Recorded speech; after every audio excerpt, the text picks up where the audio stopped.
Masih lupa atau masih ingat?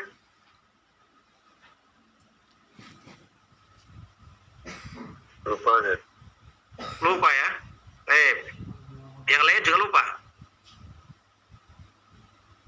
Nah, Ustaz. Masa lupa jamaatan ya kan? Jadi metode di dalam menafsirkan Al-Quran atau torekoh dalam menafsirkan Al-Quran ada 3 ya. Ini yang pertama, tafsirul Quran bil Quran, menafsirkan Al-Quran dengan Al-Quran ya kan. Itu yang pertama.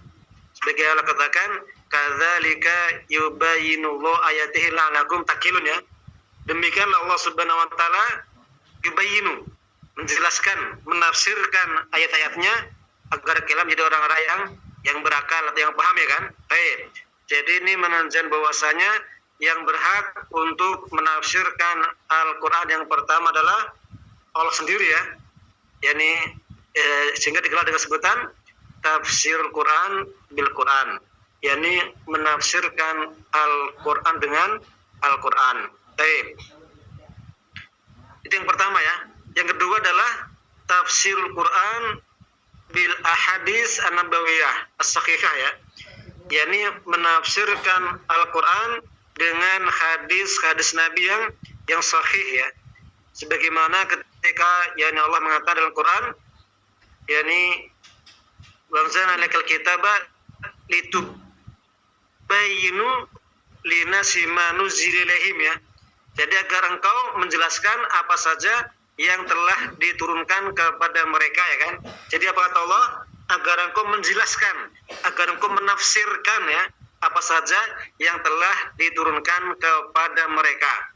Jadi di sini Allah Subhanahu wa taala sudah memberikan wewenang ya, memberikan hak kepada Nabi kita untuk menafsirkan Al-Qur'an, gitu ya. Jadi di sini menunjukkan bahwasanya yang kedua atau cara torekoh menafsirkan Al-Quran adalah dengan melihat pada al-ahadits an-nabawiyah ya, hadis-hadis nabawiyah yang sahih ya, sebagai bentuk tafsir dari Al-Quranul Karim. Jadi difahami? Paham. Insyaallah, Ustaz. Tali ketiga apa?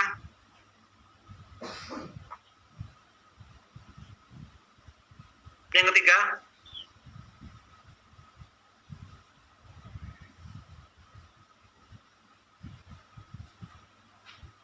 Kurang tahu, Ustaz.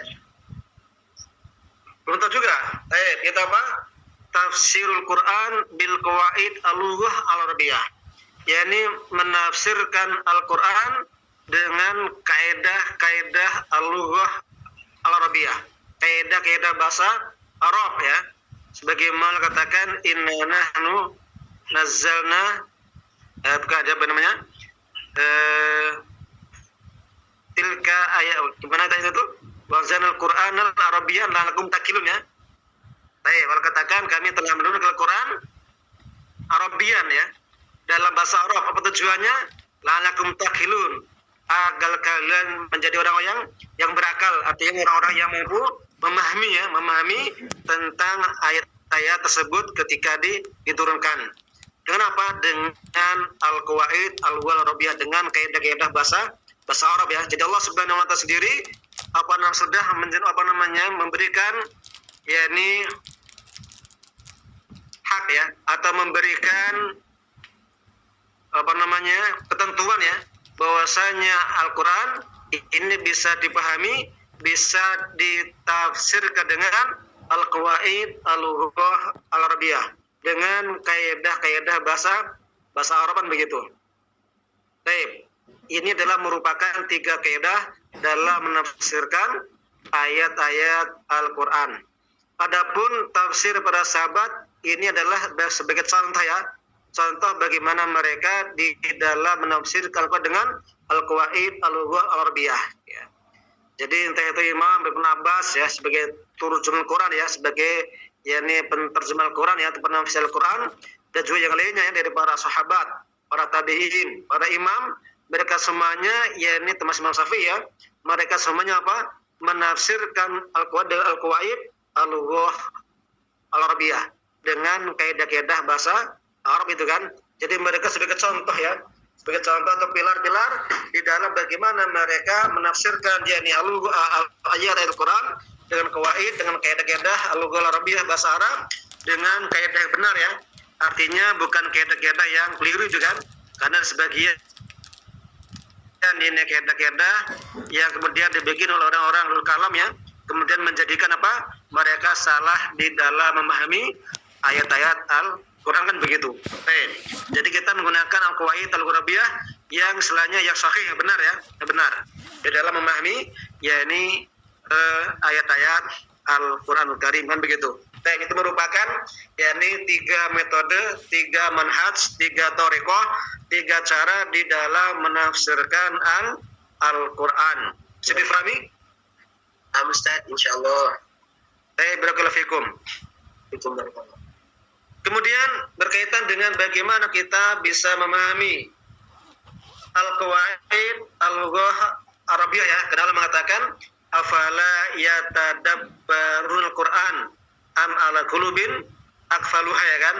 Apakah kalian tidak mentadabburi Al-Qur'an? Ma tadabburuna? Apa makna tadabbur? Memahami Ustaz. Memahami ya? Meneliti ya. Memahami, meneliti dengan sama kan? Menelah ya kan? Bagaimana bisa menelaah? Bagaimana bisa meneliti? Dengan apa? Dengan mempelajarinya Ustaz. Dengan al-qawaid al-lughah al-arabiyah. Dan kita memahami berdasarkan apa? Berdasarkan kaidah-kaidah bahasa Arab. Betul nggak? Betul, Ustaz. Jadi untuk bisa mentadabburi Al-Quran, maka kita harus yakni menguasai tentang al-qawaid al-lughah al-arabiyah, tentang kaidah-kaidah bahasa Arab kan begitu.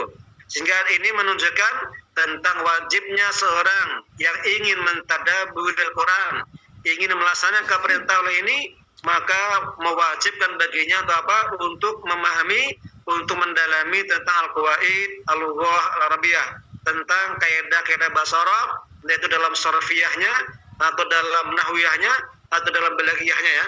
Jadi sorafnya, nahwunya atau balaghahnya ya. Maka ini menunjukkan tentang pentingnya yakni seorang muslim untuk menguasainya. Agar apa? Agar dia mampu mentadabburi ayat-ayat Al-Quran, bisa mengamalkan apa yang telah Allah perintahkan kan begitu. Bisa difahami? Nah, Ustaz, paham. Insyaallah Ustaz. Barakallahu fikum. Ya. Kemudian di antara perkara yang penting ya di dalam yakni kita memahami tentang ayat-ayat Al-Quran ya, berdasarkan qawaid al-lughah al-arabiyah, berdasarkan kaidah-kaidah bahasa Arab, ini memahami makna yang terkandung di dalam sebuah lafal, dalam sebuah kata ya. Jadi kata dalam bahasa Arab ini terkadang memberikan faedah umum, terkadang memberikan faedah khusus, terkadang memberikan faedah mutlak, dan terkadang memberikan faedah muqayyad. Bisa difahami tentang 4 istilah ini?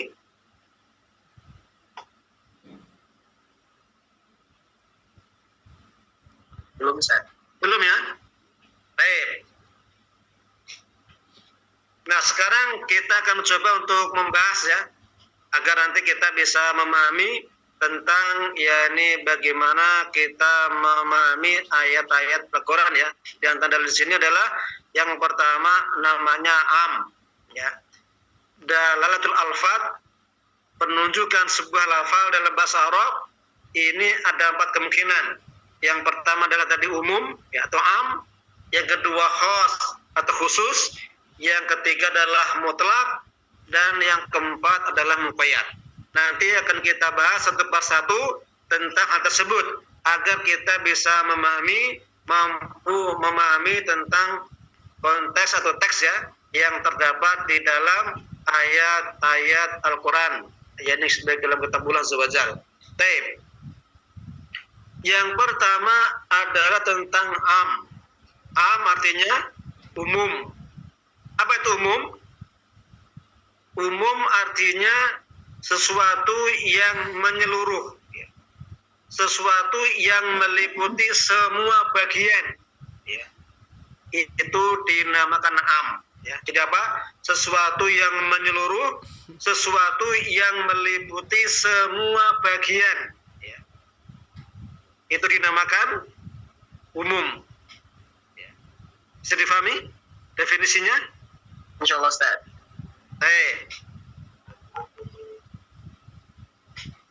Jadi contoh begini, ketika seseorang mengatakan misalnya dalam bahasa Arab ya, ja'a kullu talibin, ja'a kullu talibin, telah datang setiap pelajar atau semua pelajar ya, atau apa namanya dikatakan ja'a jami'u talibin atau jami'u tulab ya, telah datang yakni seluruh pelajar ya kan. Maka ketika kita mengatakan jami atau kul ya, setiap atau seluruh kan, maka ini menunjukkan bahwasanya kalimat tersebut menunjukkan apa? Jami dan kul ini kalimat yang menunjukkan sesuatu yang umuman begitu ya. Karena apa? Karena meliputi semua siswa, semua pelajar ya, tanpa ada pengecualian, maka ini dinamakan umum. Ya. Jadi yang pertama biasa dengan lafaz kul atau lafaz jami ya, jami atau kul, maka ketika kita mendapat lafaz kullu atau lafaz jami ya, maka ini menunjukkan apa? Bahwasanya hal tersebut berlaku secara umum. Yang kedua, sebuah kata dikatakan umum apabila datang dalam bentuk jamak ya. Misalnya talibun, apa jamaknya talibun? Tulab atau talabah ya. Jadi kata tulab atau talabah ini adalah kata jamak. Maka ketika dikatakan ja'at tulabu atau ja'at talabatu, maka ini juga memberikan faedah umum. Kenapa? Karena dengan lafal bentuk jamak ya kan, bentuk yang menunjukkan seluruh ya kan. Ini dinamakan juga umum. Kenapa? Lafal tersebut datang dalam bentuk jamak yang menunjukkan ini sesuatu yang menyeluruh ya kan, yang setiap orang yang ada di dalam makna tersebut ya, maka ini menunjukkan tentang sesuatu yang umum atau yang menyeluruh. Bisa difahami? Insyaallah. Contoh lain, terkadang ya istilahnya sesuatu dikatakan umum itu apabila di sana ada lafal misalnya apa neman ya, atau siapapun ya. Jadi siapapun atau apapun ya kan, maka ini juga menunjukkan lafal umum. Kenapa? Karena lafal tersebut menunjukkan lafal yang menyeluruh ya kan. Jadi man atau ma yang artinya siapapun atau apapun ya, maka ini menunjukkan sesuatu yang umum ya kan, begitu ya, yang menyeluruh kan. Sehingga kalimat tersebut menunjukkan sesuatu yang menyeluruh. Karena apa? Karena tidak ada pengecualian. Jadi penyebutan secara menyeluruh dan tidak ada pengecualian itu dinamakan am atau umum kan begitu. Sampai di sini ada gambaran? Insyaallah. Barakallahu fiik ya. Kemudian kalau misalnya kita contoh dalam ayat misalnya apa contohnya dalam ayat? Ada yang mau memberikan contoh dalam ayat?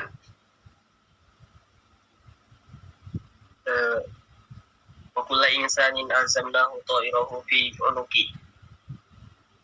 Ya? Suaranya kurang keras tadi. Kullu nafsin dha'iqatul maut. Kullu nafsin dha'iqatul maut. Barakallahu fiik ya. Di sini apa lafadznya? Kullu ya. Kullu nafsin, setiap jiwa atau semua jiwa ya. Ini menunjukkan adalah sesuatu yang am, yang umum. Kenapa? Meliputi seluruh jiwa kan begitu kan. Jadi kullu nafsin kan begitu, atau setiap jiwa. yang meliputi itu juga mana seluruh gitu kan. Baik, itu maksudnya. Ada lagi yang lain yang berbeda?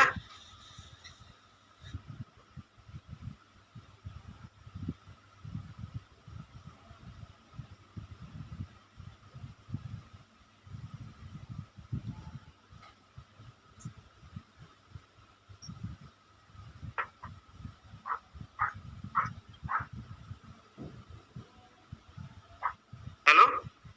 Contoh lain?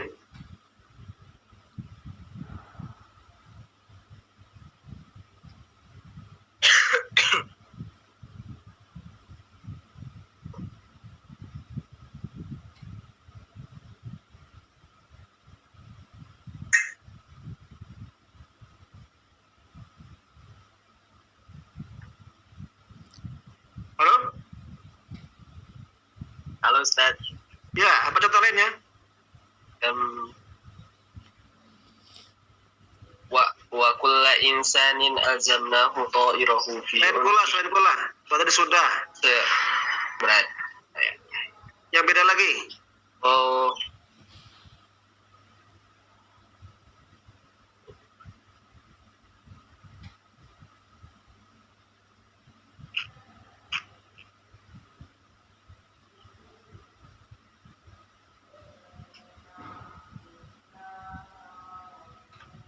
Baik. ya. Misal contoh ya, innal muttaqina mafaza. Sesungguhnya al-muttaqin, muttaqin sini betulnya apa? Jamak ya. Artinya apa? Sesungguhnya seluruh orang-orang yang bertakwa mafaza akan mendapatkan apa? Keberuntungan ya kan? Atau masuk dalam surga itu kan? Baik. Jadi innal muttaqina mafaza ini meliputi seluruh orang-orang yang bertakwa tanpa kecuali ya. Maka ini memberikan faedah umum kan begitu. Baik, bisa dipahami? Insyaallah. Baik, contoh lain. Baik. Belum ketemu? Ya ayuhan nasu ubudu rabbakum. Apa itu? Dapat apa? Lafaz. Wahai sekalian manusia, menyembahlah Tuhan kalian. Manusia ya, Anas ya. Nah, Baik, Anas. Ayuhan nas. Baik. Jadi Anas di sini alif lamnya adalah alif lam istigraqiyah di mana kullu nasin ya. Baik, setiap manusia ya. Baik, barakallahu. Contoh ya pakai man misalnya apa?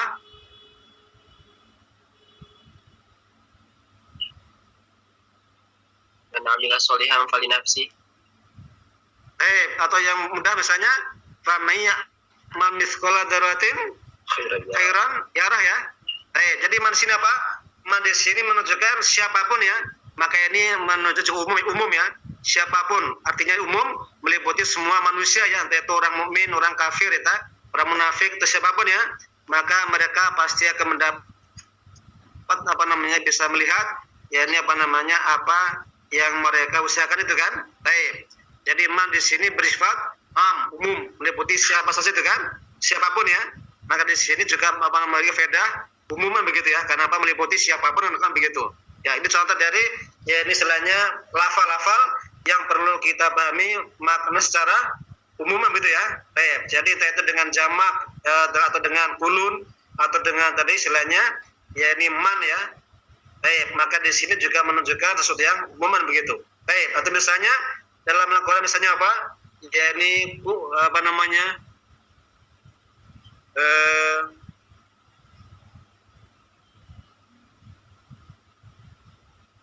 mata bodum gimana tuh?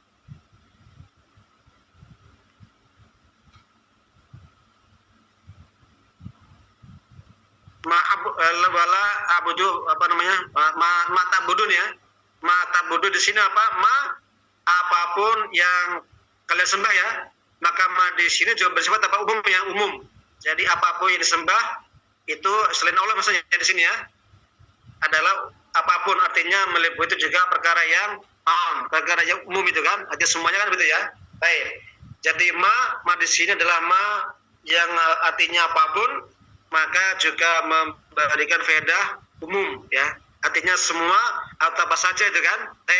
Jadi contoh-contoh yaitu kalimat yang menunjukkan tentang makna am. Ada lagi yang mau mencoba memberikan contoh lagi biar lebih jelas lagi?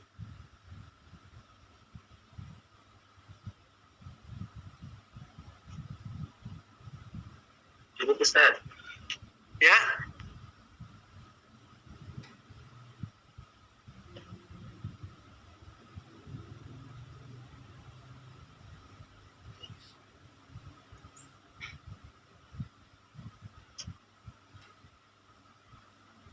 Tadi dikatakan apa? Man amila salihan wa huwa mu'minun fala nuhyiyanahu hayatan thayyiban ya. Siapapun yang dia beramal soleh dalam kondisi beriman atau dilandasi dan keimanan, maka baginya mendapatkan kehidupan yang bahagia ya. Jadi di sini umum ya, siapapun yang dia beramal soleh yang dilandasi dan iman yang benar, maka dia akan mendapatkan kehidupan yang bahagia, kehidupan yang baik itu kan. Ini menunjukkan apa? Bahwasanya lafaz secara am atau secara umum ya kan. Itu maksudnya. Bisa difahami ya? Atau misalnya dalam surat Al-Alaq apa? Yani 'allamal insana malam ya'lam ya, malam apa saja yang manusia belum mengetahuinya kan. Ini juga bersifat umum ya. Jadi apapun, entah itu ilmu dunia atau ilmu agama ya. Jadi ilmu apapun ini merupakan apa? Hasil dari pengajaran Allah Subhanahu wa taala. Kenapa Allah mengatakan alam insana malam yalam, apapun yang manusia belum mengetahuinya begitu. Jadi ini bersifat apa? Bersifat umum ya. Apa saja yang manusia belum mengetahuinya, entah itu ilmu dunia atau ilmu agama, maka Allah yang mengajarkan kepada mereka semuanya begitu. Jadi difahami salah ya tentang apa namanya man'am ya. Insyaallah. Barakallahu fikum. Di sini sudah kan? Gimana? Cukup dulu? Nah Ustaz, dicukupkan saja Ustaz. Dulu ya. Demikian yang disampaikan pada pertemuan kita kali ini ya. Baru satu dalalah ya, satu penunjukan, yaitu lafal dalam bahasa Arab itu mengandung makna mengandung makna umum ya kan. Begitu kita akhiri. Semoga Allah Subhanahu wa taala memberikan kemudahan kepada kita semuanya untuk bisa mengamalkan apa yang diperintahkannya dan menjauhi apa yang dilarangnya, dan memasukkan kita kepada orang yang bertakwa yang nanti mendapat jannahnya. Aku qouli hadza wa astaghfirullah li wa lakum wa lisal muslimin innahu huwal ghafurur rahim. Nahtati madzalika bi doa kafaratul majlis. Subhanallahumma wa bihamdika asyhadu an la ilaha illa anta. Wassalamualaikum warahmatullahi wabarakatuh. Waalaikumsalam warahmatullahi wabarakatuh.